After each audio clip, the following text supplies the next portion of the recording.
Hello and welcome back to Grim Survival. It is Sunday, September 15th. Yeah, that's it. Sunday, September 15th, 2019. I'm back with another video. And yeah, I usually don't make weekend videos, but hey, I got to it this weekend. I have a lot of videos I've compiled from farmlands that I have driven past. But I did not include a lot of these videos in the compilation that I've made. I actually cut a lot of them out. I'll explain why in a few minutes, because basically redundancies. It was really pointless just to keep going on and showing the same thing over and over again. I mean, it really does get redundant after a while. But I do have a lot that is it's there. You'll see, and we will definitely point out what I have seen and why I think we are definitely in the level of disaster that I guess is what we will categorize it as. It's a disaster. It really is. We're looking at food shortages on a scale that we have not seen since the Great Depression. So yeah, we're definitely in for it. Also, for the video, I'm going, or near the end of the video, I'm going to talk about this. I'm sure you can tell what it is, but yeah, we'll get there. And pro driving tip near the end. But hey, let's get started with the videos that I've recorded and show you what I got.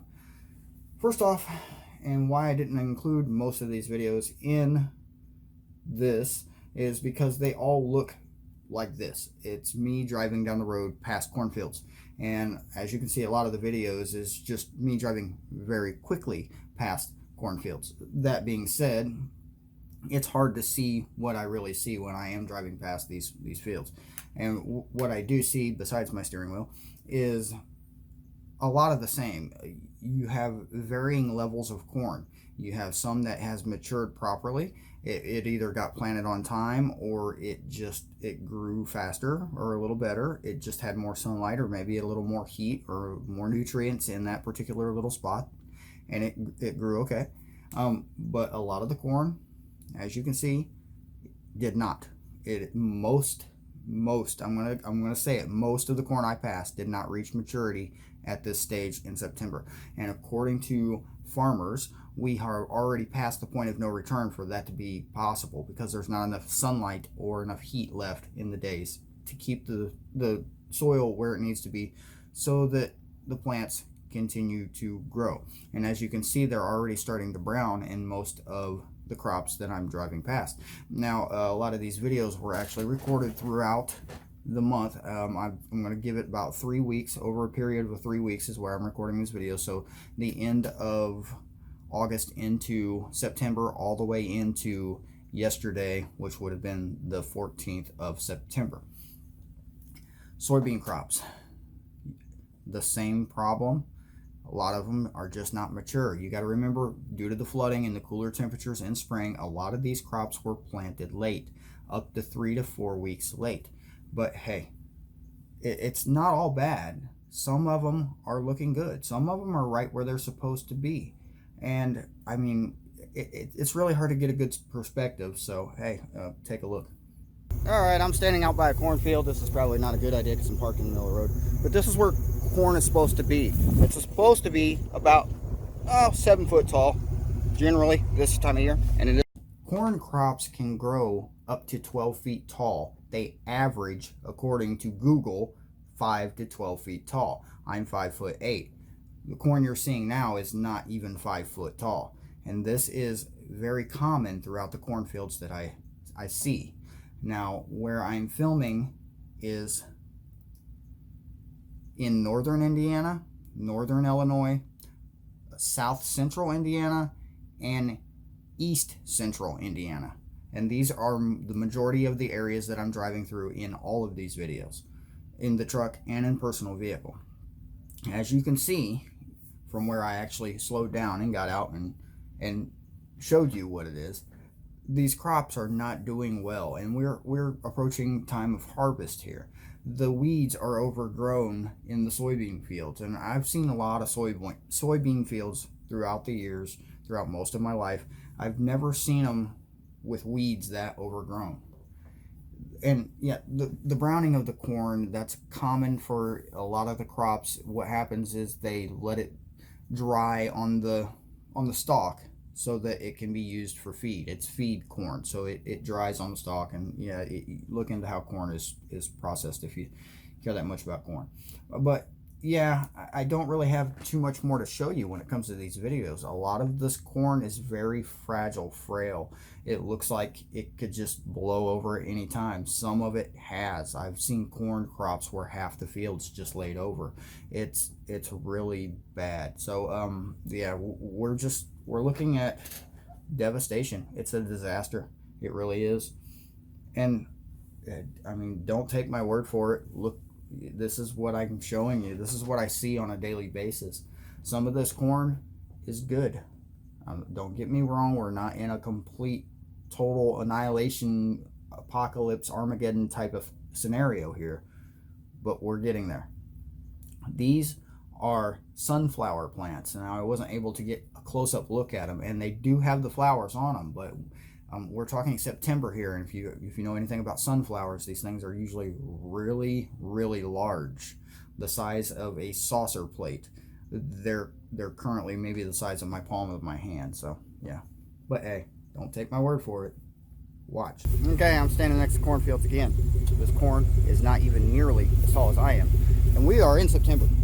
And as you can see, it's very immature all across the entire field. Now you can see back there are patches where it did mature more, so it's a lot closer to where it should be back there. So that's basically it. I had a lot more footage, but like I said, most of it's just the same stuff. You'll see me driving really fast past cornfields, and holding my phone up while trying to do it is kind of just ridiculous, so I shouldn't do it anyway, but I do. But hey, you know, the things I do for views, right? What was that comment I got on YouTube the other day? I'll say absolutely anything. It was the GMO one with the needle in the corn, something about needles in corn. I don't really remember. I didn't read the whole thing because it was rather, I don't know, funny. So anyway, what's in here? Beef stew. That's what it is. It's beef stew. It's ugly, I'll tell you. They were not lying when the videos we watched on how to do this. When you can meat, it's really ugly. Now this is pressure canned. We have a I don't remember the quart, 23 quart or something like that pressure canner, and this is some of the first things we've ever canned, and that's just regular beef stew. It was a beef roast. Cut it up, make sure there wasn't too much fat in it. There's carrots, celery, and potatoes, obviously. And it was a couple different types of potatoes. I think red potatoes and russet potatoes, I believe, if I remember correctly. And we did 6 jars. I did eat one already. It's good. This will feed about 2 people my size. A good hearty meal, 2 people. I mean, that's a good 3 people if you're eating normal and not eating too much. But yeah, it's canned food. Now canning food is a very a good idea for anybody to learn. You really should know how to do it. I mean, you can preserve things in your own garden if you're growing them. You can preserve your own meats if you're hunting, you're fishing, you're whatever.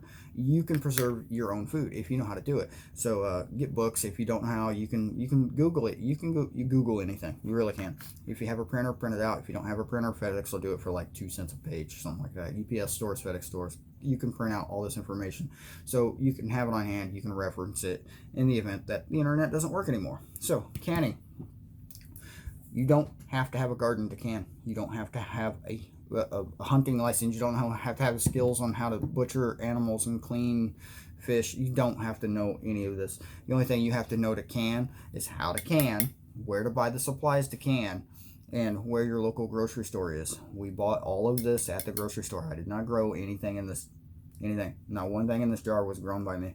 We have grown things, okay, don't get me wrong, we grow things, but nothing in here. This was all grocery store. So 52 weeks in a year. Let's talk philosophy here. If you have one person, we're going to go one person, let's just say just me, 52 weeks in a year. So I need 7 meals for 52 weeks.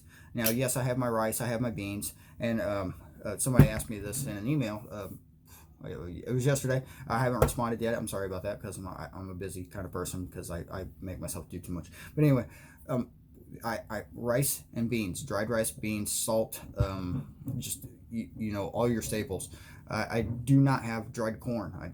I just don't. I don't have dried wheat either, and that's one thing I'm lacking. And yeah, I've been looking into suppliers, but canning. Back to canning.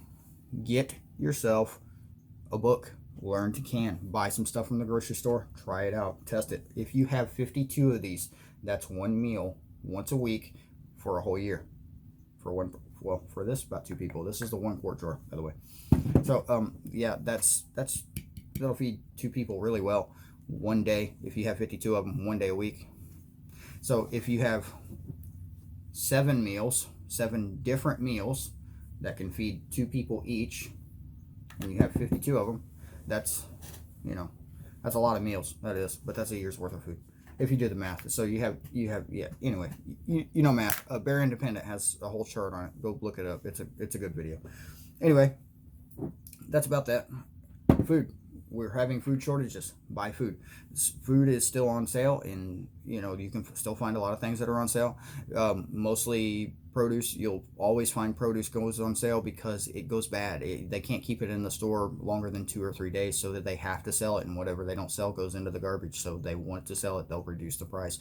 Watch for it. You can get potatoes that are, let's go with carrots. You can get carrots that are about to go bad, and you know they have an expiration or whatever. The store says you have to sell it by this, you use it by this. It's like a day before you have to use it. You take them carrots, you chop them up, you put them in a stew, you can them. Them carrots now are 1 to 2 year shelf life.